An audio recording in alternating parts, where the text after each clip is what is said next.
भाई लोगों चलो बात करते हैं कार्बन कंपाउंड की ना भाई। कार्बन कंपाउंड को पूरा खत्म करते हैं। देखो भाई कार्बन की भाई शुरुआत देखो एकदम फ्लो चार्ट के साथ करें, बस ध्यान से समझते रहना। स्टार्टिंग का पार्ट थोड़ा फास्ट करेंगे। देखो कार्बन की बात करें, अगर कार्बन का लॉजिक क्या आता है भाई, देखो सीधी सी बात है। कार्बन का जो भैया एटॉमिक नंबर सबको पता है 6 होता है भाई। अब ध्यान से देखो इधर 6 होता है भाई। इसकी कन्फिगरेशन अगर करेंगे तो 2,4 जाएगा भाई, ठीक है ना।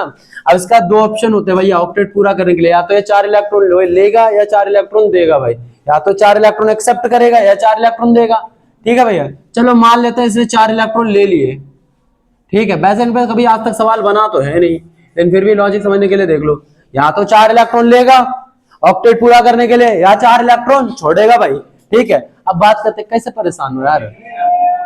देखो सुनो, तो 4 इलेक्ट्रॉन या तो गेन करेगा या 4 इलेक्ट्रॉन लूज करेगा भाई। अब मान लो सपोज करो कि इसने 4 इलेक्ट्रॉन ले लिए। अगर 4 इलेक्ट्रॉन ले लेगा तो होगा क्या भैया 2,4। अगर ये 4 इलेक्ट्रॉन ले लेगा तो भैया +4 बराबर 8 हो गया भाई इसके बैलेंस में। अगर 8 इलेक्ट्रॉन हो गए तो इसका मतलब क्या जाता है भाई, सीधा तो बड़ा प्यारा सा मतलब जाएगा इसका कि अब यहाँ पे जो इसके प्रोटॉन है, देखो भैया जितना एटॉमिक नंबर होता है उतने प्रोटॉन होते हैं, मतलब नंबर ऑफ प्रोटॉन इसके पास कितने होंगे 6 होंगे। मतलब आउटपुट ये है कि इसका 6 प्रोटॉन है। पहले 6 प्रोटॉन 6 इलेक्ट्रॉन को झेल रहे थे, अब 6 प्रोटॉन 8 कितने इलेक्ट्रॉन को झेलेंगे, 4 ने ले लिए, 8 और 2 10। तो अब जो हमारे 6 प्रोटॉन है वो 10 इलेक्ट्रॉन को झेलेंगे जो उनकी औकात से बाहर है भाई। समझ आया कि नहीं आया। तो जो 6 प्रोटॉन है वो 10 इलेक्ट्रॉन को झेल नहीं सकते। इस वजह से भैया इलेक्ट्रॉन ये लेने का तो ऑप्शन ही खत्म हो गया ना भाई। क्योंकि भैया आप देखो, अब आप इसे अंग्रेजी में कैसे लिखो, ऐसा तो लिखोगे नहीं ना, झेल नहीं सकते उसकी औकात से बाहर है। बोर्ड में कैसे लिखोगे कि भैया अगर इसने 4 इलेक्ट्रॉन गेन कर लिए तो इसमें रिपल्शन इतना ज्यादा हो जाएगा कि वो एग्जिस्ट नहीं करेगा। Inter electronic repulsion, electron electron के बीच में रिपल्सन होगा भैया। क्यों होगा, क्योंकि एक इलेक्ट्रॉन पे भी नेगेटिव होता है, दूसरे इलेक्ट्रॉन पे भी नेगेटिव होता है। मान लो इन्हें 4 इलेक्ट्रॉन छोड़ दिए, आप जब 11th में जाओगे ना तब आपको पता चलेगा हर एक इलेक्ट्रॉन छोड़ने पे ना कुछ एनर्जी रिलीज होती है। आई रिपीट, हर एक इलेक्ट्रॉन छोड़ने पे कुछ ना कुछ एनर्जी रिलीज होती है। अब भैया जो एनर्जी रिलीज हो रही है तो खुद सोचो ना, एक इलेक्ट्रॉन छोड़ने पे कुछ एनर्जी रिलीज हुई, 2 पे रिलीज होगी, 3 पे रिलीज होगी, 4 पे रिलीज होगी। 4 इलेक्ट्रॉन छोड़ने पर भैया एनर्जी रिलीज हो गई भाई, उसके बाद बचेगा क्या भाई। टोटल 6 तो इलेक्ट्रॉन थे, 4 तुमने डोनेट करवा दिया भाई उससे, है ना। डोनेट करवाने के बाद क्या हुआ, उससे उतनी एनर्जी भी चली गई। जब एनर्जी चली गई तो उसका बचा क्या, कुछ नहीं बचा भाई। और जब कुछ बचा ही नहीं तो बेचारा यार एग्जिस्ट कैसे करेगा, क्योंकि एलिमेंट के पास तो एनर्जी होनी चाहिए। तो इसीलिए भैया इसकी एनर्जी का चक्कर है, इस वजह से 4 इलेक्ट्रॉन लूज भी नहीं कर पाता। तो भैया ये तीसरा ऑप्शन अपनाता है जिसको हम कहते हैं शेयरिंग, ठीक है। शेयरिंग ये हुआ कुछ बेसिक नॉलेज, यहां से हमारा मस्त चैप्टर शुरू होता है शेयरिंग का। समझ में आया कि नहीं आया। अब हम लोग शुरू कर सकते हैं इस चैप्टर को। देखो भैया ये कुछ चीजें थी, कार्बन जो है वो इलेक्ट्रॉन शेयर काहे करता भाई, है ना। देखो अब कार्बन की अगर आगे बात करें भाई, देखो अब कार्बन अगर शेयर करेगा तो इसे अपनी बिरादरी जैसे एलिमेंट ढूंढना पड़ेगा।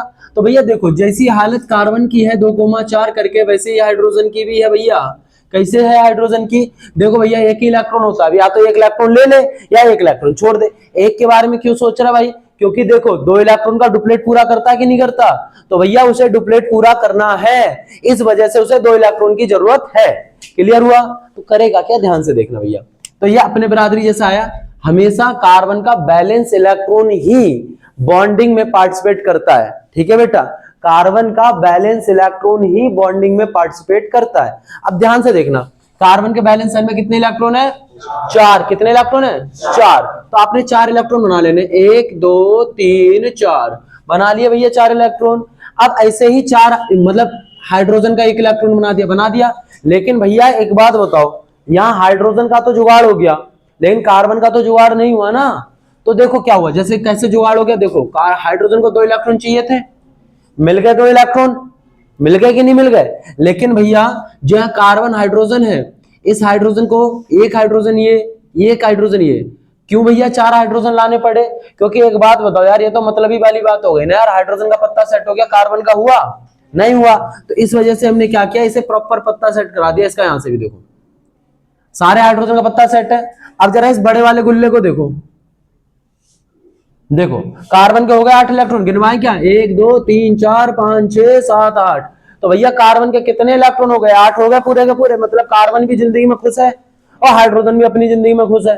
तो भैया यहाँ पे देखो 1 इलेक्ट्रॉन का पेयर शेयर हो रहा है और यहाँ पे एक शेयर हो रहा है, यहाँ पे एक शेयर हो रहा है, एक यहाँ पे शेयर हो रहा है। तो जितने भी पेयर शेयर होने ना भाई, इन्हें बना दो डंडे के फॉर्म में, 1 2 3 4। तो भैया ये बन गया आपका CH4 का स्ट्रक्चर भाई। कोई दिक्कत है तो बोलो भाई, कोई दिक्कत है किसी को तो बोलो भाई। समझ आ गया कि CH4 का स्ट्रक्चर। हाँ भाई, हाँ भैया, सिर्फ बाइलाइन इलेक्ट्रॉन जो होता है ना, जो बाहर वाला होता है, सिर्फ यही पार्टिसिपेट करता है, सिर्फ इसी को लिखते हैं, बाकी किसी को नहीं लिखते अंदर वाले को, सिर्फ बाहर वाले को ही लिखेंगे हमेशा, ठीक है, सिर्फ बाहर वाले को। क्या भैया देखो भैया, ये 9th की लॉजिक है, 9th हम समझाते हैं। 9th में क्या होता है, हर एलिमेंट चाहता है कि उसके लास्ट सेल में 8 इलेक्ट्रॉन रहे, हर एलिमेंट ये चाहता है। अब 4 है इसके पास, तो ये चाहता है ना 4 का जुगाड़ और हो जाए कहीं से, तो 8 पूरे करने हैं, चाहे ये हो, चाहे ऑक्सीजन हो, नाइट्रोजन हो, कोई भी हो, सबको 8 ही चाहिए पूरे के पूरे। हाँ 8 ही चाहिए भाई, तो 8 का जुगाड़ हो गया कि नहीं हो गया भाई?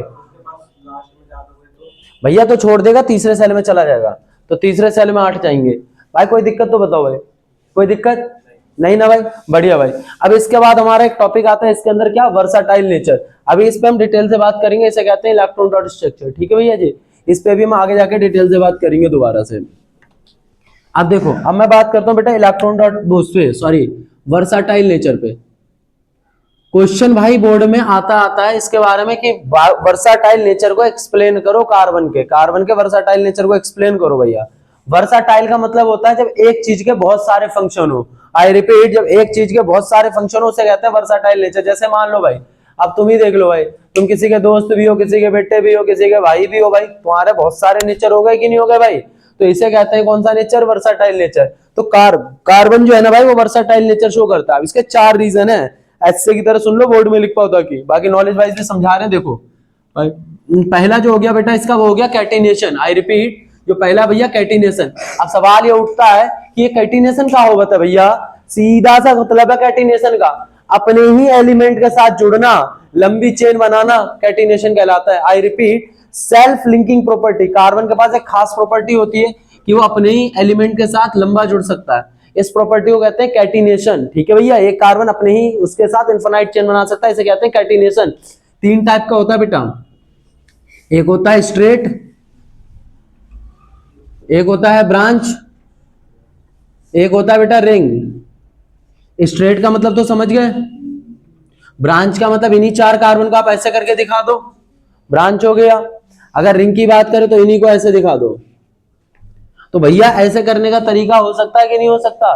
तो 3 टाइप का स्ट्रक्चर हो गया, एक स्ट्रेट हो सकता है, या तो ब्रांच हो सकता है, या रिंग हो सकता है। कोई दिक्कत तो बताओ भाई, कोई दिक्कत किसी को तो बोलो भाई। तो इस प्रॉपर्टी को कहते हैं कैटिनेशन। इसको अंग्रेजी में आप लिख सकते हो सेल्फ लिंकिंग प्रॉपर्टी, खुद से जुड़ने वाली प्रॉपर्टी, ठीक है भाई। दूसरी अपनी इसके अंदर आ जाती है हमारी, पहली तो हो गई कैटिनेशन, ठीक है भाई। दूसरी प्रॉपर्टी इसके अंदर हमारी कौन सी आ जाएगी बेटा? मान लो आइसोमरिज्म आ गई। आइसोमरिज्म क्या होता है भैया? जिनका केमिकल फॉर्मूला सेम होता है बट स्ट्रक्चर डिफरेंट होता है भैया। केमिकल फॉर्मूला सेम होता है, स्ट्रक्चर क्या होता है? डिफरेंट होता है। अब जैसे देखो भाई, अगर मैं इसमें बात करूं, जैसे मान लो मैंने 2 स्ट्रक्चर ले लिए, 4 कार्बन ले लिए। अब इन्हीं 4 कार्बन को मैं ऐसे ले लूं, तो देखो भाई दोनों के स्ट्रक्चर देखने में अलग लग रहे हैं, फॉर्मूला सेम है। कैसे मैं बताता हूं, देखो भैया मूल मंत्र बता रहे, ध्यान से सुनिएगा। एक कार्बन हमेशा 4 बॉन्ड बनाता है। एक कार्बन कितने बॉन्ड बनाता है? 4 बॉन्ड बनाता है। एक कार्बन हमेशा 4 बॉन्ड बनाता है। अब जितने तुम्हें बने हुए दिख रहे हैं उसके साथ खुश रहो, बच्चे जितने कम पड़े 4 में से उतने हाइड्रोजन जोड़ दो। मान के चलो जो हाइड्रोजन है वो कार्बन की बीबी है भाई, जहां जरूरत पड़ेगी वही पहुंच जाएगी भाई। समझ में आया कि नहीं? जैसे एक कार्बन है भाई, ठीक है, इस कार्बन एक बॉन्ड तो बना रहा है, कितने की कमी है? 3 की। तो 3 हाइड्रोजन चिपका दो भाई यहाँ पे, 1 2 3, 1 2 1 2 1 2 3। अगली बार बेटा हम चिपकाएंगे नहीं, खाली समझा देंगे। देखो ऐसे ही इसमें देखो, 1 2 3 4 5 6 7 8 9 10। तो यहाँ कितना आ गया? C4H10। इसका देखो C4, 4 कार्बन, हाइड्रोजन कितने देखो, 1 2 3 4 5 6 7 8 9 10। तो C4H, ध्यान से देखो केमिकल फॉर्मूला सेम है भैया, दोनों का C4H10 आया है। आई रिपीट, दोनों का ही C4H10 आया है, बट स्ट्रक्चर दोनों का ही कैसा भैया? डिफरेंट है। तो इन दोनों को मैं एक दूसरे का आइसोमर बोलूंगा भाई। क्या बोलूंगा मैं? आइसोमर कहूंगा। इस प्रॉपर्टी को मैं आइसोमरिज्म कहूंगा, इस प्रॉपर्टी को मैं आइसोमरिज्म कहूंगा। तो ये वर्साटाइल नेचर का दूसरा रीजन समझ में आ गया। ये भी तो डिफरेंट नेचर ही तो शो कर रहा है, तीसरी प्रॉपर्टी पे अगर मैं बात करूं, तीसरी प्रॉपर्टी होती है multiple bond formation. Radhe Radhe. Multiple bond formation भैया नाम से पता चल रहा है, देखो भाई मल्टीपल बॉन्ड का मतलब क्या होता है, कार्बन अपने ही एलिमेंट के साथ दो से ज्यादा बॉन्ड बना सकता है भाई। कार्बन अपने ही एलिमेंट के साथ दो से ज्यादा बॉन्ड बना सकता है, दो बना सकता है, तीन बना सकता है, एक में भी रह सकता है। ठीक है भाई, इसके बेसिस पे मल्टीपल बॉन्ड फॉर्मेशन को तीन टाइप में डिवाइड करा गया है, एक अल्केन है, एक अल्कीन है, एक अल्काइन है। भैया शॉर्ट में कर रहे हैं, उम्मीद है आप सब पढ़ चुके हो, तो मैं अल्केन अल्कीन अल्काइन यहीं पे पढ़ा देता हूँ। ठीक है भाई आपको कंप्लीटली, नहीं तो ये आगे जाकर हम लोग पढ़ते हैं वैसे ऐसे। ठीक है भाई, तो मैं अल्केन की अगर बात करूं, अल्केन का मतलब होता है सिंगल बॉन्ड, अल्कीन का मतलब होता है डबल बॉन्ड, अल्काइन का मतलब होता है ट्रिपल बॉन्ड। ठीक है भाई, देखो कार्बन अपने ही एलिमेंट के साथ सिंगल बॉन्ड भी बना सकता है, डबल बॉन्ड भी बना सकता है और ट्रिपल बॉन्ड भी बना सकता है। कोई दिक्कत तो बताओ भाई, अगर कोई दिक्कत हो तो बोलो भाई। सिंगल बॉन्ड भी बन सकता है, डबल बॉन्ड भी और ट्रिपल बॉन्ड भी। सिंगल बॉन्ड को क्या कहते हैं, सैचुरेटेड या अनसैचुरेटेड? बढ़िया, तो इसको मैं लिखूंगा सैचुरेटेड, इसको दोनों को क्या बोलूंगा मैं? बहुत बढ़िया भैया। तो देखो तीन रीजन मिल गए कि नहीं मिल गए, अभी तक हमें तीन रीजन मिल चुके हैं, कैटिनेशन मिल गया, आइसोमरिज्म मिल गया, मल्टीपल बॉन्ड फॉर्मेशन मिल गया, और एक रीजन और होता है चौथा वाला भाई, क्या होता है बोलो? टेट्रावैलेंसी। टेट्रावैलेंसी अगर मैं नाम से ही बताऊं तो आपको पता चल रहा है कि भैया जो कार्बन होता है वो टेट्रावैलेंसी शो करता है। टेट्रावैलेंसी का मतलब, टेट्रा जानते हो क्या होता है? चार। टेट्रा मतलब चार, मतलब कार्बन की चार वैलेंसी होती है, मतलब भैया कार्बन चार बॉन्ड बनाता है, रिपीट कार्बन चार बॉन्ड बनाता है, तो इसलिए मैं उसे बोलूंगा टेट्रावैलेंसी। कोई दिक्कत तो बोलो भाई? दिक्कत भैया, इतने सारे रीजन हो गए जिस वजह से हम बोल सकते हैं कार्बन वर्साटाइल नेचर शो करता है। Repeat, carbon versatile nature show करता है भाई, कार्बन वर्साटाइल नेचर शो करता है भाई। समझ आ गया ढंग से भाई? यहाँ पे एक स्पेशल टर्म आता है जिसको मैं कहता हूँ कोवैलेंसी। कोवैलेंसी क्या होता है भाई? नंबर ऑफ कोवैलेंट बॉन्ड, किसी भी कंपाउंड में जितने कोवैलेंट बॉन्ड बनेंगे ना वो उसकी कोवैलेंसी होती है। आई रिपीट, किसी भी कंपाउंड में जितने कोवैलेंट बॉन्ड बनेंगे वो उसकी क्या कहलाती है? कोवैलेंसी। फॉर एग्जांपल जैसे मैं बात करूं CH4, इसमें भाई कितने कोवैलेंट बॉन्ड बन रहे हैं? तो कार्बन की कोवैलेंसी कितनी हो गई? चार हो गई। अब जैसे यहाँ पे देखा जाए NaCl है, भैया कितने बॉन्ड बन रहा है? एक, तो इसकी कोवैलेंसी कितनी हो गई? जीरो हो गई। बहुत बढ़िया। क्यों? क्योंकि ये आयोनिक बॉन्ड है, कोवैलेंसी कोवैलेंट बॉन्ड में होता है, ये आयोनिक बॉन्ड है, ध्यान रखना है। ठीक है, ये मत देना एक, भैया कोवैलेंसी कितनी? एक हो गई भैया। नहीं भैया ऐसा कुछ नहीं होता भैया। यहाँ तो भैया हूँ फोन क्या। चलो छोड़ो भाई, क्लियर हुआ कि नहीं हुआ भाई? कोई दिक्कत तो बोलो भाई, अरे बोलो यार। बहुत बढ़िया भाई, तो ये हमारा लॉजिक क्लियर हो गया यहाँ पे ना। अब हम लोग अगले टॉपिक पे चल सकते हैं अपना, एलोट्रॉप्स। एलोट्रॉप्स पे चले भाई, इरेज कर दें इसको। चलो बढ़िया भाई, राधे राधे। भाई जो टॉपिक याद ना रहो ना हाथ उठा देना यार, अभी याद करेंगे क्लास के अंदर उसे। जो भी याद ना हो रहा हो क्लियर बोल देना।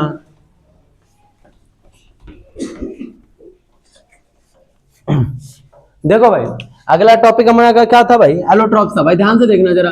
एलोट्रॉप्स में बालक कंफ्यूज होता है भाई, एक बार देख लो जिंदगी में नहीं भूलोगे। एलोट्रॉप्स का मतलब होता है भाई, मतलब एक ही चीज से मिलके बने हैं सारे, लेकिन दिखने में सारे के सारे अलग है भाई, प्रॉपर्टी सबकी अलग है भाई, उसे मैं उसका क्या बोलूंगा? एलोट्रॉप्स बोलूंगा भाई। समझ आया कि नहीं आया? बने एक ही एलिमेंट्स हैं लेकिन दिखने में उनकी फिजिकल एंड केमिकल प्रॉपर्टी सारी टोटली क्या है? अलग है, टोटली डिफरेंट है, उसे मैं एलोट्रॉप्स बोलता हूं। ठीक है भाई, जैसे फॉर एग्जांपल देखो मैं अगर बात करूं, कार्बन के भैया तीन एलोट्रॉप्स होते हैं। कौन कौन सा? एक होता है डायमंड, एक होता है ग्राफाइट, तीसरा होता है भाई फुलरेंस। ठीक है भाई, अब देखो ये ग्राफाइट क्या होता है, डायमंड क्या होता है, फुलरेंस क्या होता है, इसको देखो भाई ध्यान से। तो डायमंड का सीधा सा मतलब है एक कार्बन चार बॉन्ड बनाता है भाई, इसके अंदर एक कार्बन चार बॉन्ड बनाता है। देखो पहले मैं आपको एक चीज बता दूं इसमें, भैया देखो डायमंड भी प्रॉपर कार्बन से बना है, फुलरेंस भी प्रॉपर कार्बन से बना है, ग्राफाइट भी प्रॉपर कार्बन से बना है भैया, तीनों सिर्फ कार्बन से बने हैं। लेकिन फिर भी आपको पता है जो पेंसिल की निप होती है, पेंसिल की निप होती है भाई ग्राफाइट की बनी होती है, ऐसे करो टूट जाती है, लेकिन डायमंड को ऐसे करके देखना बेटा बिल्कुल नहीं टूटेगी, चाहे कितना भी जोल लगा लेना भाई, टूटेगा नहीं भाई डायमंड। क्यों? जबकि दोनों तो कार्बन से बने भाई, तब क्यों नहीं टूट रहा यार? सोचने वाली बात है। अब देखो ध्यान से, डायमंड जो होता है ना भाई वो चार बॉन्ड बनाता है, पूरे के पूरे पूरे चार बॉन्ड बनाता है। देखो कैसे, हीरा कार्बन, ये रहा तीन बॉन्ड, ये रहा कार्बन, ये रहा 3 बॉन्ड, ये रहा कार्बन, ये रहा 3 बॉन्ड। अब बोलो 3 का 3 बना रहे, 4 का बना रहे भैया, देखो गिनना जरा, 1 2 3 4। अब बोलो 1 2 3, अरे भैया ये रहा ऊपर यार। तो अब ऐसे क्या आप इससे बोलोगे कार्बन तो बना ही नहीं रहा, तो वो तो यार कभी खत्म नहीं होगा ना यार, बड़ा डायमंड है यार, थोड़ा समझो ना भाई, समझ में आया कि नहीं भाई। तो यहाँ पे अगर मैं इसके नीचे जाऊं तो 1 2 3, ऐसे इधर भी चले 1 2 3, इसका बना दो 1 2 3। भाई खेलते रहना, बोर्ड में पेपर पहले हो जाए ना तो इसी में खेलते रहना। हाँ भाई 32 पेज इसी में भर देना, डायमंड बना के। समझ आया कि नहीं आया भाई, कोई दिक्कत तो बताओ भाई। अब जरा ग्राफाइट का हुलिया जान लिया जाए। चलो ग्राफाइट का बाद में देखेंगे, ये बताओ कार्बन कितने बॉन्ड बना रहे हैं यहाँ पे? पहले 4 बॉन्ड बना रहे हैं, मतलब और बना सकता है, इसकी औकात और बॉन्ड बनाने की है क्या भाई? 5 तो बना ही नहीं सकता, औकात से बाहर है इसकी। मतलब आउटपुट क्या है, 4 बना लिया, मतलब एकदम ठूस ठूस के बॉन्ड बना दिए भाई। जब ठूस ठूस के एकदम प्रॉपर पैक कर दिया तो लूज होगा कि टाइट होगा? टाइट स्ट्रक्चर होगा भाई, एकदम हार्ड स्ट्रक्चर होगा भाई, हार्ड स्ट्रक्चर। समझ आया कि नहीं? इसे क्या बोलते हैं भैया? हार्ड स्ट्रक्चर बोलते हैं। कोई दिक्कत तो बताओ भाई। एक भी इलेक्ट्रॉन बिल्ला दिख रहा है इसमें तुम्हें? खाली दिख रहा है, निठल्ला दिख रहा है? नहीं दिख रहा। इसका मतलब क्या भाई, जब बिल्ला नहीं है इलेक्ट्रॉन तो सीधी सी बात है कि वो इलेक्ट्रॉन जब खाली नहीं है तो इलेक्ट्रिसिटी कंडक्ट कहां से होगी? तो भैया डायमंड इलेक्ट्रिसिटी कंडक्ट करता है? नहीं करता। क्यों नहीं करता, पता चल गया भाई। वेरी गुड भाई। अब बात करते हैं अगली बच्ची आ जाती है ग्राफाइट की भाई। ग्राफाइट का होता है भैया, ग्राफाइट इज अ वेरी प्यारा स्ट्रक्चर। ऐसा करके बेंजीन से बनाते चलो। वैसे बेंजीन बोलना तो गुनाह है इसे, हाँ हेक्सागोनल बोल सकते हो, हेक्सागोन भी बोलना गुनाह है। साइक्लो हेक्सेन होता है वैसे। चलो हेक्सागोन बोल दो यार, तुम जो बोलना है बोल दो यार, क्या जाता है, घर की सरकार है अपनी। भाई सुनो देखो, इस तरीके से बढ़ाते चले हो भाई, जितना बढ़ाना है बढ़ा लो, बढ़ाते चले जाओगे भाई। छत्ता जैसा लग रहा है। यहाँ ध्यान से देखो, एक कार्बन कितने बॉन्ड बना रहे, चलो इसी को बदल लो, 3 बना रहा है, तो इसमें कितने इलेक्ट्रॉन बेलने घूम रहे होंगे? 1। तो इलेक्ट्रिसिटी कंडक्ट करेगा या नहीं करेगा? तो गुड कंडक्टर हुआ, बैड कंडक्टर हुआ? ढीला ढाला पड़ा होगा या भाई टाइट होगा? ढीला ढाला। क्यों पड़ा होगा? क्योंकि ये 3 ही बॉन्ड बना रहा है, एक इसका खाली पड़ा भाई। समझ आ गया? फुल लेंथ में आपने ज्यादा कुछ नहीं जानना, फुल लेंथ में बस इतना जान लो भाई कि जो फुल लेंथ होता है ना भाई, वो 60 कार्बन का होता है। रिपीट, फुल लेंथ कितने कार्बन का? 60 कार्बन का होता है भाई। C60 बकीबॉल कहते हैं। ये आपसे पूछेंगे नहीं, आपके सिलेबस से बाहर है, लेकिन एक्टिविटी में दे रखा है तो भाई पूछ भी सकते हैं भाई गलती से, तो एमसीक्यू में फंसा सकता है। तो इस सिलेबस में 60 कार्बन होता है। स्ट्रक्चर कैसा दिखता है? फुटबॉल देखिए, वो काले और सफेद वाली भाई, चेस जैसे उसमें वो होता है ना भाई। तो उसमें हर कॉर्नर पे मान लो कि क्या है, एक कार्बन है। तो 60 कार्बन का जो स्ट्रक्चर होता है उसे बकीबॉल कहते हैं, बकीबॉल कहते हैं भाई। और उसे, इसका स्ट्रक्चर जो एलोट्रॉप्स है उसको क्या बोलते हैं भाई? फुलरेंस बोलते हैं। क्या बोलते हैं? कोई दिक्कत तो बोलो भाई। जो इनकी different physical and chemical properties रहती है ना भाई, इसको हम एलोट्रॉपी कहते हैं। क्या कहते हैं? एलोट्रॉपी। जो डिफरेंट स्ट्रक्चर होते हैं उन्हें क्या कहते हैं? Allotropes. Different structure is known as, और property is known as, structure is known as, और property is known as allotropy. Clear हो गया भाई एलोट्रॉपी क्या होता है भाई? चलो भाई आगे बात करते हैं भाई हाइड्रोकार्बन पे भैया।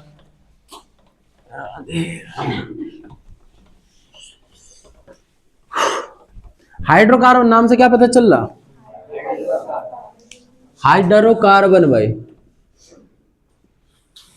हाइड्रोकार्बन का भाई सीधा सा मतलब होता है भाई ऐसा कंपाउंड जिसके अंदर हाइड्रोजन और कार्बन दोनों हो, उसे हम प्यार से हाइड्रोकार्बन कहते हैं। ऐसा कंपाउंड जिसके अंदर भैया कार्बन हाइड्रोजन दोनों होता है उसे हम भैया प्यार से हाइड्रोकार्बन कहते हैं भाई। अब हाइड्रोकार्बन के 3 टाइप होते हैं भाई। अल्केन हो सकता है, अभी पढ़ाया था, अल्कीन हो सकता है, अल्काइन हो सकता है। ठीक है भाई, है ना। अब अल्केन की अगर मैं बात करूं तो क्या होगा भाई? देखो इसमें क्या होता है, सिंगल बॉन्ड होता है भाई, सिंगल बॉन्ड होता है। ठीक है, इसमें क्या होता है? इसमें वेरी गुड भाई, बहुत बढ़िया भाई, बहुत बढ़िया। अब सिंगल बॉन्ड की अगर मैं बात करूं तो ये रहा, डबल बॉन्ड की बात करो ये रहा, ट्रिपल बॉन्ड की बात करो ये रहा। ठीक है, अब मेरे को अच्छा लग रहा है, मैं 3 कार्बन का ले लूं भाई, तुम्हें कुछ प्रूफ कराना है इसलिए बोल रहे हो। ठीक है भाई, तुमने कोई भी फॉर्मूला नहीं रट्टा मारना, अल्केन अल्कीन अल्काइन का बच्चा रट्टा मारता भाई, हम लोगों ने बुद्धि से निकालना है। अब देखो जरा इसका भाई, देखो इसके हाइड्रोजन होता है 3 बॉन्ड कमी है इसकी, 1 2 3 1 2 3 भाई। ठीक है, 3 2 3, समझ आया कि नहीं आया? इसके लिए मैं बात करूं, इसमें हाइड्रोजन लगाओ, 2 तो बना रहा है, 1 2 हो गया 4, 2 1 3 1 4, 1 2 3 4 हो गया भाई, बढ़िया भाई। इसके लिए देखो एक इसका बन गया, इसके तो 4 बन रहे, 3 और 1 4, इसमें देखो 1 2 3, जरा हिसाब लगाओ, 1 2 3, 3 कार्बन, हाइड्रोजन कितने हो, 1 2 3 4 5 6 7, इसमें देखो भाई कार्बन तो 3, हाइड्रोजन कितने, 1 2 3 4 5 6, इसमें कितने 1 2 3 4। भाई इनमें ना एक लॉजिक आता है, मैं यहाँ पे अभी आपको रिवीजन करा रहा हूं तो मैं प्रूफ नहीं करा रहा आपको, ठीक है, नहीं तो आप 4 कार्बन का खुद करके देखना भाई, क्लियर हो जाएगा। पता है क्या, देखो ये इसके दुगने से 2 ज्यादा है, 3 अगर ये है तो ये 3 दूनी 6 2 8 है, अगर यहाँ पे 4 होता तो ये कितना हो जाता, इसका दुगना करो 8 और 2 10, दुगने से 2, भाई वैलिड है कि नहीं है। तो भैया अगर मैं इसको n कर दूं तो ये 2n प्लस कितना हो जाएगा, क्योंकि दुगने से 2 ज्यादा, समझ आया। इसमें देखो ये जितना उतना ही दुगना ये है, सिर्फ जितना ये उतना ही दुगना, तो अगर ये n है तो हाइड्रोजन कितना होगा, बढ़िया। इसमें देखो दुगने से 2 कम है, 3 दूनी 6, 6 में से 2 माइनस करो कितना बचेगा 4, क्या बचेगा 4। हाँ अगर मैं 4 की बात करूं तो क्या हो जाएगा CnH2n-2, क्लियर हुआ भाई, नहीं हुआ। तो अल्केन अल्कीन अल्काइन का फॉर्मूला क्लियर हो गया भाई, क्लियर हो गया भाई, बढ़िया भाई। अब देखो जो अल्केन है ना, हाँ बोलो भाई, भाई देखो 1 2 3 4 कितने हो गए भैया, सिर्फ हाइड्रोजन गिनने की हो रही है ना, कार्बन 3 1 2 3, हाइड्रोजन 4 1 2 3 4, नहीं भाई खाली कार्बन हाइड्रोजन गिनना भाई, तुम थोड़े दिमाग से पैदल हो अभी, तुम बीच में ना यार, क्या बोलूं मैं तुम्हें। अरे ये हाइड्रोजन तो आ गया, कार्बन भैया कार्बन कितने हैं, एक ये रहा, एक ये रहा, एक ये रहा, कितने हो गए, इट्स ओके भाई, ठीक है भाई, समझ आ गया कि नहीं आ गया भाई, ये बताओ भाई, कोई दिक्कत तो बोलो भाई, नहीं ना। तो ये हमारा अल्केन अल्कीन अल्काइन का हो गया। मैं तुम्हें बढ़िया वाली बात बताता हूँ, अल्केन है ना भाई, उसको जब जलाओ होता है उसमें नीली फ्लेम आती है भाई, आई रिपीट, अल्केन को अगर आप जलाएंगे ना तो उसमें से नीली फ्लेम आएगी। भाई क्यों आएगी नीली फ्लेम, भैया सिंगल बॉन्ड है, ऐसे ही टूट जाएगा, याद रखना। नीली फ्लेम उसी में आती है जिसमें राख ना बचे, जिसमें एस ना पाया जाए, उसे हम लोग क्या बोलेंगे बेटा, अल्केन का, अल्केन। तो भैया इसमें नीली फ्लेम आएगी जिसमें कुछ भी नहीं बचता।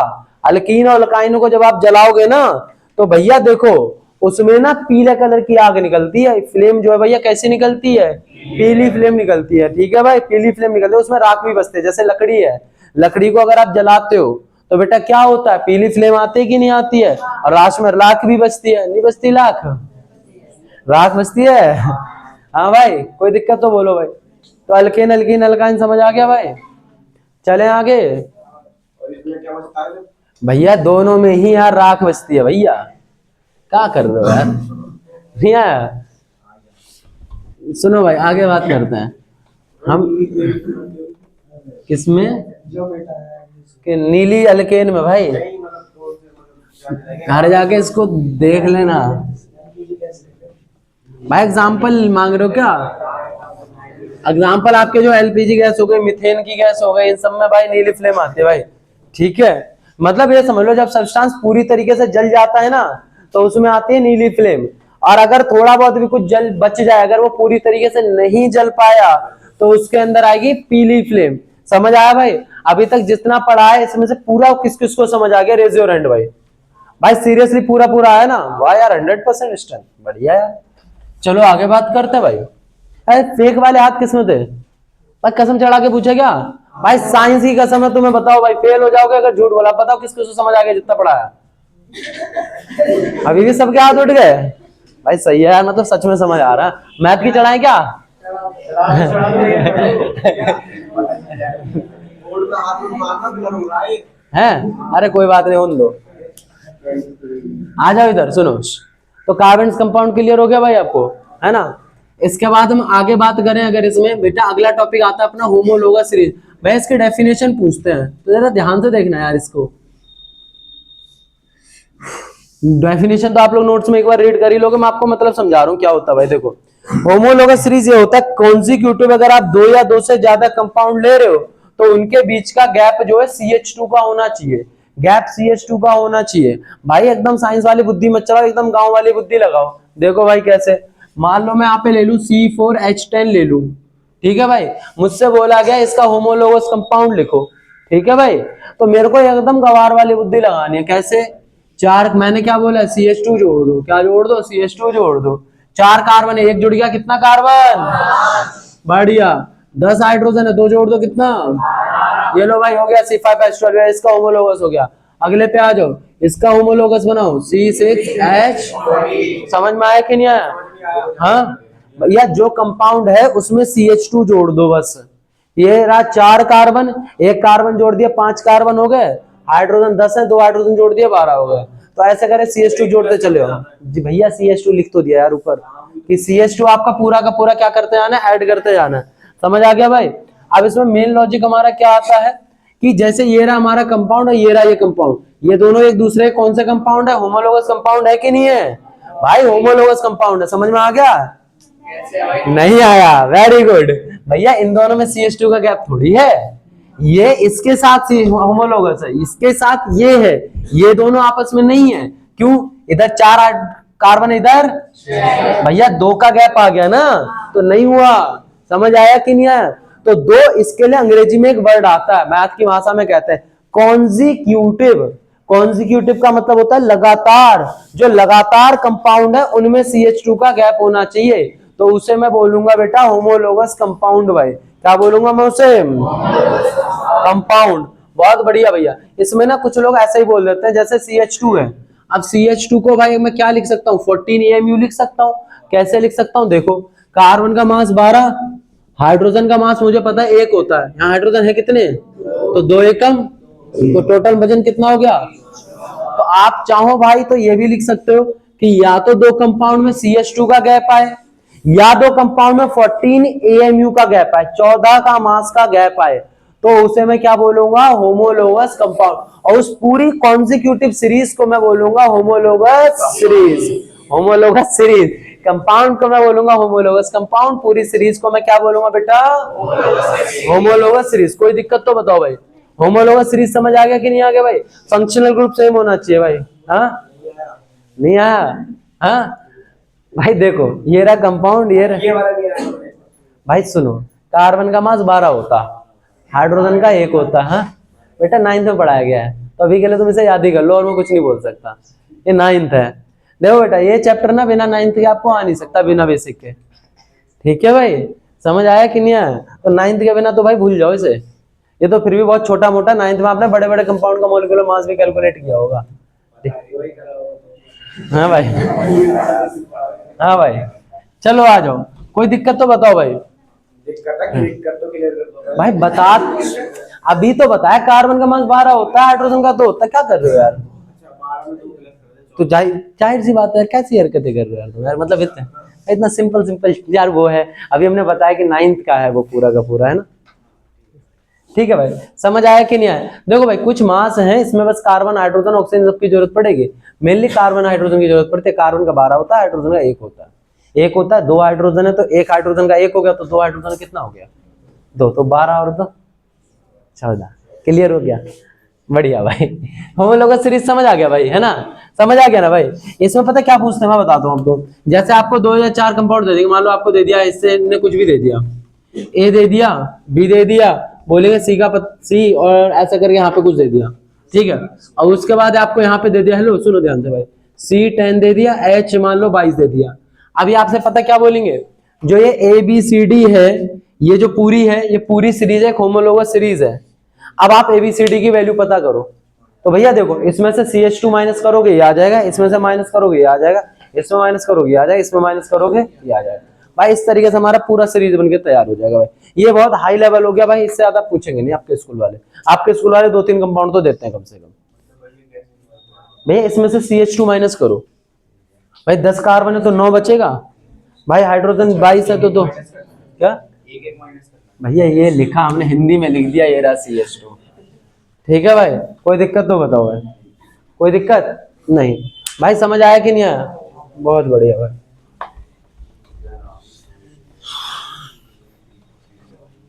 भाई ये चैप्टर देखो, जो लोग पहली बार पढ़ रहे हैं भाई, उनके साथ दिक्कत आएगी। और अभी बेटा मैं रिवीजन करा रहा हूँ, पहली बार जो चैप्टर पढ़ रहे हैं भाई, उनके साथ ये दिक्कत आएगी, क्योंकि ये चैप्टर ऐसा नहीं है जिसको इतना शॉर्ट में करवाया जा सके। मैं सिर्फ आपके कॉन्सेप्ट्स को समराइज करा रहा हूँ एक जगह पे, और जो एक आध टॉपिक है, जैसे शुरू करने से पहले क्लास हमारे पास रहता है जैसे सोप एंड डिटर्जेंट, उसको मैं आपको एक टॉपिक पढ़ाने की तरह कराऊंगा। लेकिन भाई अभी रिवीजन चल रहा है, आप ये बात मत भूलिए। और रिवीजन के अंदर ना हम डीप नहीं जा सकते। समझ में आया कि नहीं आया? क्योंकि अभी हमारा बोर्ड का भाई पेपर है भाई, 1-2 दिन में ही। ठीक है ना, कोई दिक्कत तो बदलो भाई। इसलिए हम बोल रहे थे कि पहली बार में, अब आप पहली बार पढ़ रहे हो, हाँ, आपने 2-3 दिन पहले अब किताबें उठाने शुरू करी है, तो आप कैसे कर पाओगे सोचो, है ना भाई? तो ये लॉजिक आ रहा है, इसलिए आपको दिक्कत हो रही है। क्लियर हो गया भाई? बाकी सबको समझ आ गया भाई अच्छे से? चलो भाई, बढ़िया बात। तो भाई होमोलोगस सीरीज हमारे क्लियर हो गई है। इसके बाद हमारा एक प्यारा सा टॉपिक आता है जिसको हम कहते हैं आईयूपीएसी। आईयूपीएसी तो वैसे इतनी जल्दी कराना तो पॉसिबल है ही नहीं। आईयूपीएसी तो हमने आई थिंक 2 या 3 क्लास कंडक्ट करी थी। एक तो संडे लंबी क्लास इसी की थी हमारी, है ना? यही तो छोड़ दिया था। चलो देखो भाई, आईयूपीएसी भाई इसको ध्यान से देखना भाई, ठीक है? International union of pure and applied chemistry. International union of pure and applied chemistry full form थोड़ी पूछेंगे। देखो भाई, एक कार्बन होता है उसको हम लोग क्या बोलते हैं बेटा? मिथ बोलते हैं, ठीक है? 2 कार्बन को हम इथ बोलते हैं, 3 कार्बन को हम प्रोप कहते हैं, 4 कार्बन को हम ब्यूट कहते हैं, 5, 6, 7, इसको हैप्ट भी बोल सकते हैं। इससे ज्यादा पूछते नहीं है, वैसे बता दो। 8 को ऑक्ट बोलते हैं, 9 को नॉन बोलते हैं, 10 को डैग बोलते हैं, ये सब हम जानते हैं। ठीक है बेटा, इसको हम लोग, इसका नामकरण ये है। ठीक है बेटा, अब होता क्या है इसमें, अब मैं बात करूं फंक्शनल ग्रुप की, तो कुछ बेटा फंक्शनल ग्रुप होते हैं। अब पहली बार वालों को तो बड़ा गंदा रट्टा मारने वाला लगेगा इसमें। देखो, सबसे पहले होता है एल्डिहाइड। एल्डिहाइड का जो ग्रुप होता है उसको कहते हैं सीएचओ ग्रुप, जिसका स्ट्रक्चर अगर मैं खोल के देखूं तो मुझे कुछ ऐसा दिखेगा। ये लगेगा, इसका जो सफिक्स होता है वो एल होता है। मतलब अगर लास्ट में जब नेमिंग में हम यूज करेंगे तो लास्ट में अल लगेगा, ये एल लगेगा। ठीक है, अब इनका यूज करना सिखाएंगे। एल्कोहल है, इसका होता है OH, इसका लगता है लास्ट में सफिक्स लगता है OL। ठीक है, मतलब अगर किसी कंपाउंड में OH आ गया और मुझे उस कंपाउंड का नाम लिखना है तो लास्ट में अगर OH है उसमें, तो मैं उसमें लगा दूंगा OL। ठीक है भाई, OL लगा दूंगा उसमें। एल्डिहाइड हो गया, अल्कोहल हो गया। अगला हमारा होता है कीटोन। ठीक है भाई, तो कीटोन की अगर मैं बात करूं तो बेटा क्या जाएगा, ये जाएगा हमारा। ठीक है, इसको मैं क्या बोलूंगा बेटा, कीटोन। कीटोन में अगर देखा जाए इसका सफिक्स हमारा आता है ONE, लेकिन इधर इसमें R रहेगा, इधर भी R ही रहेगा। R का मतलब होता है कार्बन की लंबी चेन। ठीक है भाई, कीटोन हो गया। अगला आता है कार्बोक्सिलिक एसिड। कार्बोक्सिलिक एसिड का फॉर्मूला होता है RCOOH। इसके लास्ट में आता है बेटा हमारा ओइक एसिड आता है भाई। क्या आता है भाई? ओइक एसिड आता है। इसके बाद हमारा अगला आता है हेलोजन। हेलोजन को बेटा X से लिखते हैं। इसका एग्जांपल हो गया बियर, Br हो गया, Cl हो गया, ऐसे करके हो गया। फ्लोरीन हो गया, क्लोरीन हो गया, ब्रोमीन हो गया, आयोडीन हो गया, ये हो गया भाई। ठीक है, इसके लास्ट में लगता है क्या है, जैसे क्या है, जैसे Cl है तो क्लोरो आ जाएगा, ब्रोमीन है तो आयोडीन है तो भाई, इस तरीके से हमारा कंपाउंड आ जाएगा। कोई दिक्कत तो बताओ भाई, कोई दिक्कत नहीं भैया? वेरी गुड भाई। तो ये हमारा पूरा का पूरा इसका ग्रुप रहता है। ठीक है, अब इसके बाद चलो हम नेमिंग करना शुरू करें। इतनी चीजों की हमें जरूरत होगी नेमिंग करने के लिए। ठीक है भाई, इतनी चीजों की इसमें देख लो एक बार। अगर किसी को दिक्कत हो तो बोलो भाई, बोलो भाई। अगर किसी को दिक्कत हो तो बोलो भाई। दिक्कत नहीं? जैसे Cl आ गया तो क्लोरो बोलेंगे, Br आ गया तो ब्रोमीन आ गया तो ब्रोमो बोलेंगे, फ्लोरीन आ गया तो फ्लोरो बोलेंगे। ओ लगा दो सबके लास्ट में। ठीक है, अब देखो, अब इसका हम नामकरण करते हैं भाई। देखो ध्यान से,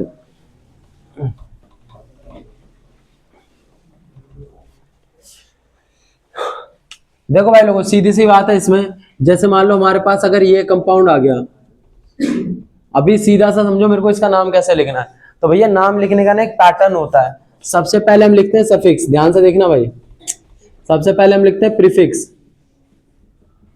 फिर लिखते हैं वर्ड रूट, फिर लिखते हैं सफिक्स 1, फिर लिखते हैं सफिक्स 2। इतना तो हमारे पूछा नहीं जाएगा, लेकिन फिर भी मैं एक पैटर्न बता रहा हूँ। ध्यान से, बस 5 मिनट ध्यान से सुनते रहो, नेमिंग समझ आ जाएगी अच्छे से। बस 5 मिनट सुनते रहो। प्रीफिक्स का मतलब होता है कार्बन हो गया, मतलब जो पेरेंट चेन में ना आए, या मतलब ब्रांच हो गया। कार्बन मतलब जो हो गया कौन सा, ब्रांच हो गया, ब्रांच बोल दो आप, या आप हेलोजन बोल दो। इन सबको मैं क्या नाम दूंगा बेटा, प्रीफिक्स। समझ आ गया? तो आप ब्रांच बोल दो या वर्ड रूट में क्या आ जाएगा, जैसे आप पेरेंट चेन के जो कार्बन होंगे, 4 कार्बन तो ब्यूट, 3 कार्बन तो प्रॉप, 6 कार्बन तो हैग, इस तरीके से लगा देना है। सफिक्स में अगर मैं बात करूं बेटा तो डबल बॉन्ड आएगा, या अगर सफिक्स 2 की अगर मैं बात करूं भाई, तो भाई सीधी सी बात है, सफिक्स 2 का मतलब क्या होता है, फंक्शनल ग्रुप। जो अभी मैंने इतनी बड़ी टेबल लिखी थी ना, वो आएगा। ठीक है भैया जी। अब देखो ध्यान से, इसमें देखो आपका काम क्या है, इसको नाम लिखना है। इसमें ये तो हमारी पेरेंट चेन हो गई 1 2 3। भाई इंपॉर्टेंस सबसे ज्यादा देना फंक्शनल ग्रुप को, फिर डबल बॉन्ड को, फिर ब्रांच को। ठीक है। अब देखो भाई, सबसे पहले इसमें कितने कार्बन है, प्रीफिक्स है क्या इसमें, कोई प्रीफिक्स है, नहीं है कोई प्रीफिक्स, बढ़िया। तो वर्ड रूट लगा दो। 3 कार्बन को मैं क्या बोलूंगा, प्रॉप बोलूंगा। क्या 3 कार्बन को मैं क्या बोलूंगा, प्रॉप। उसके बाद देखो भाई, वर्ड रूट हो गया। सफिक्स 1 में डबल बॉन्ड है कहीं पे, नहीं है डबल बॉन्ड। अब कुछ बोलेंगे दिख तो रहा है साफ साफ भैया। अरे भैया कार्बन कार्बन के बीच का देखते हैं बॉन्ड, कार्बन कार्बन में डबल बॉन्ड या ट्रिपल बॉन्ड है, नहीं है। तो भैया क्या लगाएंगे इसके लिए, कुछ नहीं लगाएंगे, एन लगा दो। क्या लगा दो, अगर सिंगल बॉन्ड है तो एन लगा दो, डबल बॉन्ड है तो इन लगा दो, ट्रिपल बॉन्ड है तो आइन लगा दो। सिंगल बॉन्ड है तो एन लगा दो, डबल बॉन्ड है तो इन लगा दो, ट्रिपल बॉन्ड है तो आइन। तो प्रोपेन हो गया भाई। अगर मैं सफिक्स 2 की बात करूं, फंक्शनल ग्रुप का, तो भैया यहाँ पे कार्बोक्सिलिक एसिड है, जिसका मैंने अभी आपको लिखवाया था ओइक एसिड। तो भैया नाम क्या हो गया, प्रोपेनोइक। समझ आया कि नहीं भाई, कोई दिक्कत। अब जैसे देखो इसमें, जैसे ये 4 कार्बन है मेरे पास। अब जैसे मान लो यहाँ पे आ गया, ये कीटोन है, ठीक है। अब जैसे मान लो यहाँ पे मैंने ब्रांच जोड़ दिए, मेरी पेरेंट चेन तो ये हो गई, स्ट्रेट चेन चुननी, स्ट्रेट चेन लंबी चेन हो। अब देखो इधर से अगर मैं नंबरिंग शुरू करूं, 1 2 3 4, देखो सबसे पहले प्रीफिक्स लिखना। प्रीफिक्स है इसमें, ये रहा। एक कार्बन को क्या बोलते हैं, अगर एक कार्बन की ब्रांच है तो आप उसे मिथाइल बोलोगे। आई रिपीट, एक कार्बन की अगर ब्रांच है तो आप उसे क्या बोलेंगे, 2 कार्बन की ब्रांच है तो, 3 कार्बन की ब्रांच है तो प्रोपाइल। मतलब जितने कार्बन की ब्रांच हो लास्ट में क्या लगा दो, आइल लगा दो। क्या लगा दो, आइल। तो भैया एक कार्बन की ब्रांच है तो इसे मैं क्या बोलूंगा, मिथाइल। तो क्या हो गया, मिथाइल। लेकिन सबसे पहले इसकी पोजीशन बताना भी तो जरूरी है, कहां पे लगा है मिथाइल, हमें क्या पता। देखो कौन सा नंबर पे लगा है, तो 3 मिथाइल। कार्बन कितने हैं, तो ब्यूट। अब सिंगल बॉन्ड है ना पूरे में, तो क्या लगाओगे, एन। और उसके बाद 2 पे क्या है, कीटोन है, कीटोन के लिए क्या लगाते हैं, तो भैया 3 मिथाइल ब्यूटेन 2 ओन आ गया। तो ये हमारा क्या हो गया, इसकी नेमिंग हो गई। भाई समझ आ गया कि नहीं आ गया, हाँ बोलो। अरे कोई बात नहीं यार, तुम पोस्ट करो यार। भाई भाई छोड़ो, अरे उसको छोड़ो यार, तुम इधर ध्यान दे रहे हो, तुम्हारा ध्यान उधर है यार। आज तुम लोगों ने रेड मार के रख दी। भाई सोचो कि इसका सीधा सा मतलब है, क्या मतलब है इसका, क्या आपको नेमिंग समझ में आ गया भाई, आ गया, बढ़िया भाई।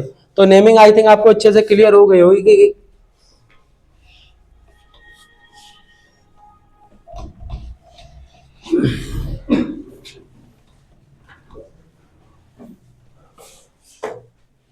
तो अगर मैं इसमें आगे क्वेश्चंस पे बात करूं बेटा, तो क्या हो जाएगा हमारा इसमें। अब जैसे ये आ गया, इधर मान लो मेरा OH आ गया, तो मैं इधर से 1 2 3 4 करूंगा भाई। तो यहाँ पे कितना, 4 कार्बन है, मतलब पहले तो ब्रांच आएगा, तो ब्रांच का एक कार्बन है, तो मैं 2 मिथाइल। कार्बन कितने हैं, 4, मतलब ब्यूट एन 1 पे क्या है, ओल। समझ आ गया, 2 मिथाइल ब्यूटेन 1 ओल। भाई किस किस को समझ नहीं आया, रेज योर हैंड भाई।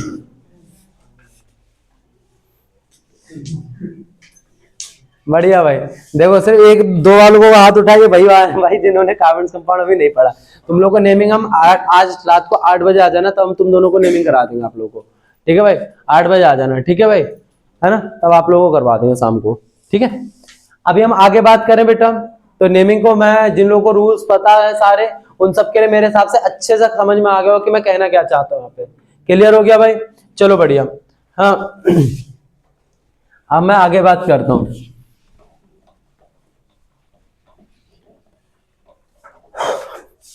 अब इसमें अगर आगे बात करी जाए तो भैया जी इसमें क्या ही पूछा जाएगा, क्या पूछा जाएगा इसमें अब।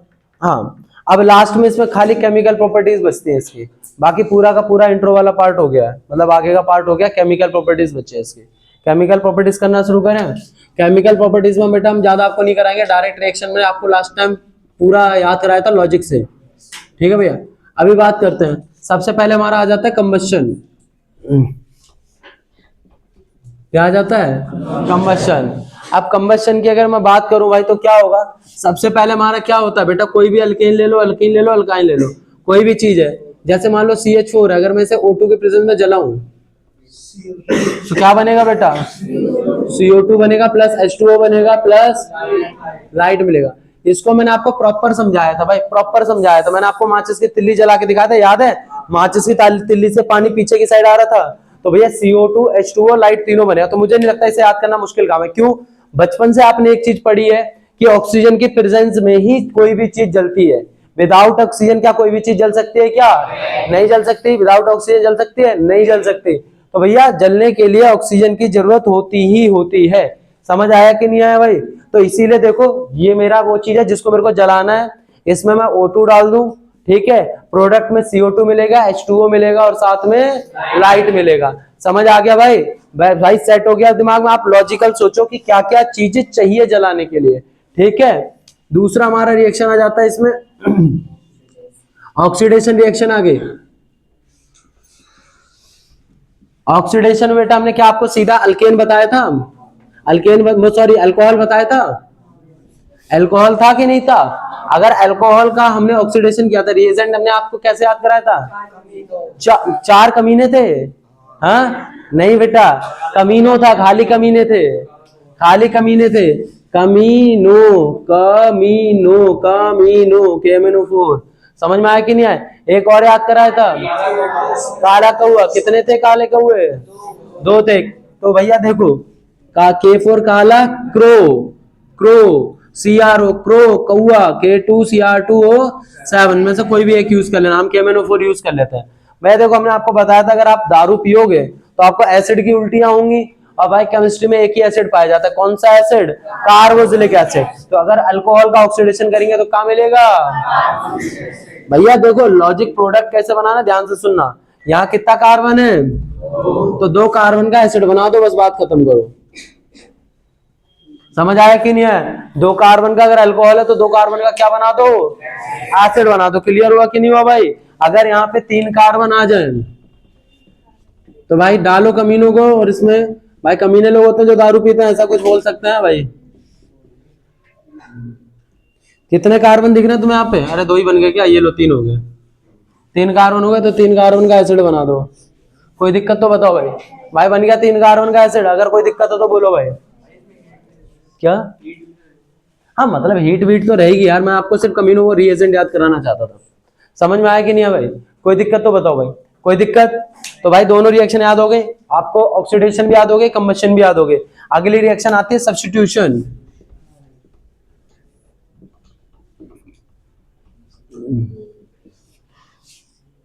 अगर मैं सब्स्टिट्यूशन रिएक्शन की बात करूं भैया, सब्स्टिट्यूशन साफ साफ कहता है, क्या कहता है सब्स्टिट्यूशन?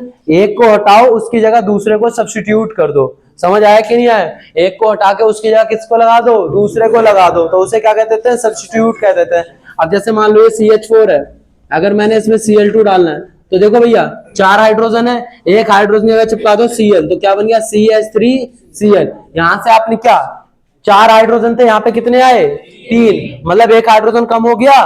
तो भैया एक हाइड्रोजन लगाओ यहाँ पे, और दूसरा 2 Cl थे, एक तो यहाँ आ गया, एक बच गया, तो यहाँ पे क्या आ गया? Cl बाहर। समझ आया कि नहीं आया? अब बोलो इसे सब्स्टिट्यूशन क्यों कहते हैं? क्योंकि एक हाइड्रोजन हटा के आपने एक क्लोरीन लगाया, तो हाइड्रोजन क्या आ गया? क्लोरीन आ गया कि नहीं आया? मतलब हाइड्रोजन को क्लोरीन ने क्या कर दिया? सब्स्टिट्यूट कर दिया। क्या कर दिया? सब्स्टिट्यूट कर दिया। इसे मैं बोलूंगा सब्स्टिट्यूशन रिएक्शन। कोई दिक्कत तो बताओ भाई? कोई दिक्कत नहीं? तो भैया समझ में आ गया, 3 रिएक्शन हमारी हो गई, ठीक है। ऑक्सीडेशन हो गया, कंबशन हो गया, सब्स्टिट्यूशन हो गया, और हमारा क्या बचा है इसमें? हाइड्रोजनेशन बचा है। क्या मिटा दे से भाई? रिडक्शन यार भाई, हाइड्रोजनेशन।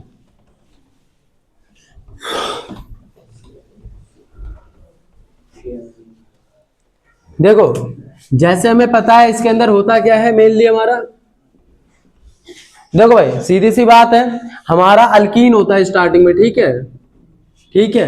अगर मैं इसमें H2 डाल दूं निकल की प्रेजेंस में, मैंने आपको बताया था निकल की जगह और क्या क्या हो सकता है? प्लेटिनम और पैरेट में, या तो Na डाल दो, या Pt डाल दो, या Pd डाल दो, या तो निकल डाल दो, या प्लेटिनम डाल दो, या पैलेडियम डाल दो, कोई भी एक चीज डाल दो, डबल बॉन्ड टूटेगा, दोनों साइड एक एक हाइड्रोजन जुड़ेगा भाई, दोनों साइड एक एक हाइड्रोजन जुड़ेगा। ये दो हाइड्रोजन है ना, एक इसको दे दो एक इसको दे दो, बराबर हिस्सा बंटवारा कर दो भाई। समझ में आएगी ना, बराबर बराबर बांट दो भाई, सीधा याद करना है आपने। समझ में आया कि नहीं है भाई? निकल के प्रेजेंस में अगर आप डालोगे तो डबल बॉन्ड तोड़ दो, एक हाइड्रोजन इधर और एक हाइड्रोजन इधर। समझ आया कि नहीं है भाई? कोई दिक्कत तो बताओ भाई, कोई दिक्कत? हाँ भाई बोलो भाई, किसी को दिक्कत तो बोलो भाई। इसे कहते हैं अल्कीन में हाइड्रोजन को ऐड करना, हाइड्रोजीनेशन। जीनेशन क्यों बोला? हाइड्रोजन और एसन, ठीक है, मतलब हाइड्रोजन का एडिशन होता है इसमें। इसको बेटा मैं रिडक्शन भी कह सकता हूं, आपके में ये भी आ सकता है, अल्कीन का रिडक्शन कर दो। क्यों कर दो भैया? आपका हाइड्रोजन के जोड़ने को हम लोग क्या कहते हैं? रिडक्शन कहते हैं या ऑक्सीडेशन कहते हैं? एडिशन ऑफ हाइड्रोजन को रिडक्शन कहते हैं। लास्ट क्लास में डिस्कस किया था डिटेल में, समझे कि नहीं समझे भाई? समझ आया? अरे बोलो यार, अच्छे से आगे भाई, बहुत बढ़िया भाई। तो इसके साथ हमारी सारी रिएक्शन खत्म हो गई, खाली एक बच गई एस्टर की। समझ में आया कि नहीं? हाँ, सपोनिफिकेशन बचा, उसको तो डिटेल से करना ही करना है। एस्टर के अलावा और कुछ बचा है तो बताओ भाई। हाँ, कौन सी?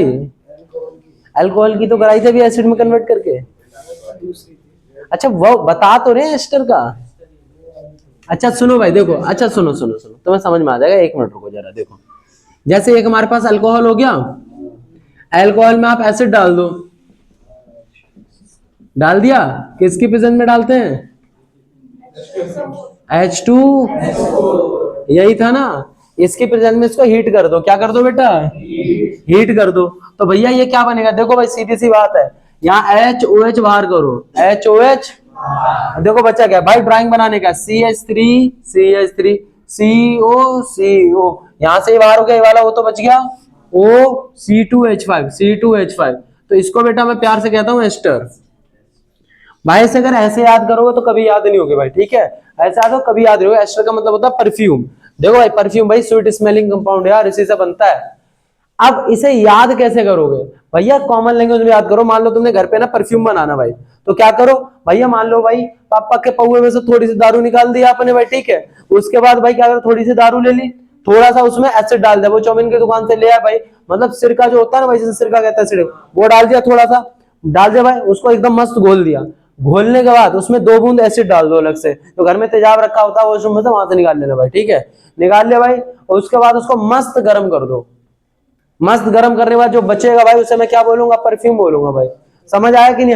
अगर ऐसे याद रखोगे तो याद हो जाएगा। समझ दो भैया, दारू है, दारू में आपने सिरका मिलाया, ठीक है, उसके बाद उसमें 4-5 बूंद एसिड डाल के गर्म कर दिया। समझ में आया कि नहीं आया? अगर इस तरीके से याद करोगे तो याद हो जाएगा। क्लियर हुआ कि नहीं हुआ भाई? दारू में आपने एसिड सिरका डालना है, एसिड की प्रेजेंस में एस्टर बन जाएगा। समझ आ गया कि नहीं आ गया? अगर इतना तुमने एक बार लिख लिया तो आपको पता है, इधर से OH बाहर करो, इधर से H बाहर करो। HOH अगर मैं बाहर करूंगा तो बेटा यहाँ से मेरा एस्टर का फॉर्मेशन हो जाएगा, नहीं हो जाएगा? हो जाएगा भाई। तो एस्टर का मतलब भी समझ आ गया होगा। एस्टर का मतलब सबका क्या होता है? एस्टर का मतलब सबको पता है ना भाई? भैया स्वीट स्मेलिंग कंपाउंड यार, किससे बनता है? क्लियर हो गया? और कोई रिएक्शन थी बताओ? वो इथेनॉल की सोडियम के साथ। हाँ, इथेनॉल की सोडियम। अच्छा इथेनॉल की सोडियम के साथ, सोडियम इथेनॉएट बनेगा क्या? Sodium ethoxide. हाँ वो सॉरी, हाँ सोडियम इथॉक्साइड बन जाएगा। देखो भाई चलो भाई, इथेनॉल के साथ पहले इथेनॉल लिख ले। इथेनॉल हमें सबसे पता है, इत का मतलब 2 कार्बन, एन का मतलब सिंगल बॉन्ड, ओएल का मतलब अल्कोहल। अगर मैंने ये बना दिया तो इसके अंदर डालेंगे क्या? सोडियम। अगर तो प्रोडक्ट क्या जाएगा? बोलो भाई, देखता है किसको पता है? बोलो बोलो, 2 कार्बन आएंगे, और बोलो बोलो, हद है यार। क्या है? तुम लोग रिएक्ट वो नहीं पूछा था, प्रोडक्ट नहीं पूछा था आप लोग के पेपर में? तो बताओ भाई प्रोडक्ट क्या आएगा इसका?